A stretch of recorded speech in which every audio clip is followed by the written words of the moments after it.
And the Tony goes Sa'yo ba yun? to... Sa'yo ba? Sa'yo? Tama, Sa sa'yo, akin, partner.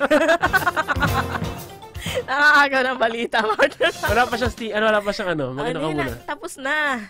Okay, 52 na. Filipino-American stars Nicole Scherzinger at Darren Criss wagi sa katatapos lamang na Tony Awards 2025. Sina dating Pussycat Dolls member Nicole Scherzinger at dating Glee actor Darren Criss.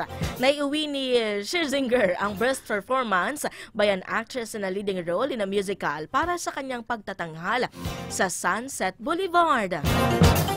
Pinarangalan naman ng Best Performance by an Actor in a Leading Role in a Musical si Darren Criss para sa kanyang papel sa Maybe Happy Ending.